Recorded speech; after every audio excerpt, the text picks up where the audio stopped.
Hi, here is a meeting recap of February 14, 2024. Here is how the Augusta County Board of Supervisors voted last night.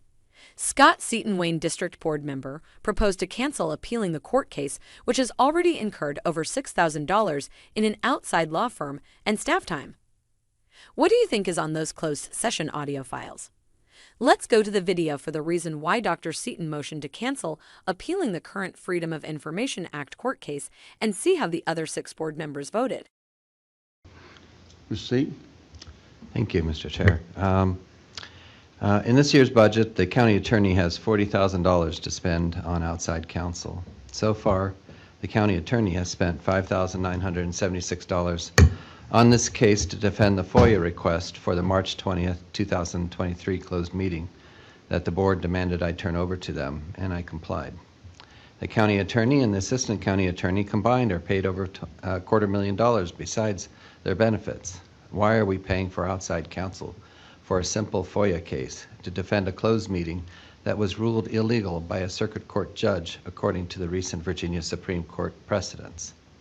The likelihood that the appeals court or the Virginia Supreme Court will overrule precedents set 5/28/2020 is exceedingly small, and appealing the circuit court judge's order is frivolous. At a minimum, appealing will add to the county's expenses billed by the outside counsel Rosalie Fessier, which will likely double the current sum.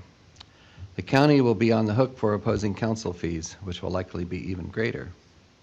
In Rosalie Fessier's email dated 2/9/24, she admits the only issue remaining is a hearing on attorney's fees, and bringing in an outside of state attorney just for that hearing needlessly increases those attorney's fees. I agree with Ms. Fessier's opinion that outside counsel is only adding to the county's expense when the county has 2 paid county attorneys to represent it in a simple FOIA case. I can't find any corresponding statistics for the Virginia Supreme Court, but in U.S. Supreme Court's 235-year history, only 235 of over 30,000 cases heard have been overturned by the U.S. Supreme Court. That is less than 1% of cases.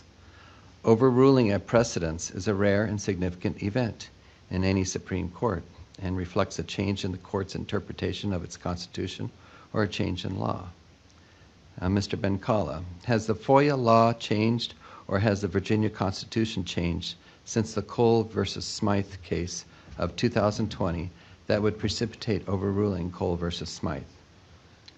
It's probably changed, but I don't know if it would overrule Cole versus the Cole case. No. So we should not spend money on a possibility, or I don't know. And above all, we should not spend money on a ruling that only benefits the board and not the taxpayers. And this appeal only benefits the board. Therefore, I motion to cancel appealing the judge's 1/11/24 order in the current FOIA case before the circuit court.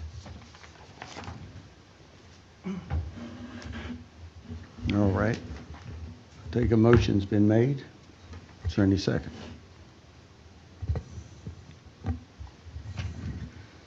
Being none, hold 1 second.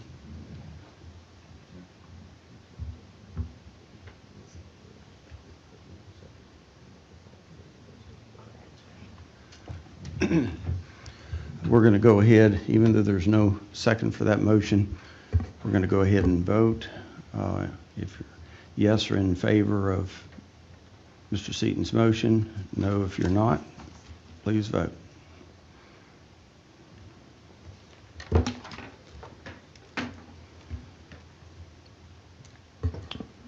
5 no, 1 yes, and 1 absent. According to the county attorney, Jim Bencalla, when asked by Dr. Seton if anything has changed, his response was, "It's probably changed, but I don't know if it will overrule the Cole case." In fact, according to our sources, along with Chris Graham of the Augusta Free Press, neither the Virginia Freedom of Information Act nor the Virginia Constitution has changed since the 2020 Virginia Supreme Court ruling.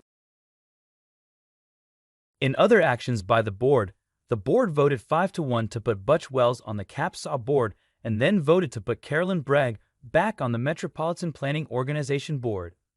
The board refused Wednesday to place Dr. Seaton back on any boards or commissions. The Augusta County Six continued to work against Dr. Seaton. However, to the chair's credit, Mr. Slavin did conduct what we thought was a more professional meetings.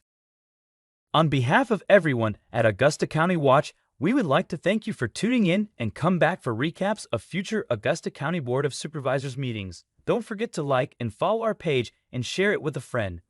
With your help, we can make a change by staying informed and engaged with our local boards. Thanks for watching, and until next time, keep a watch out.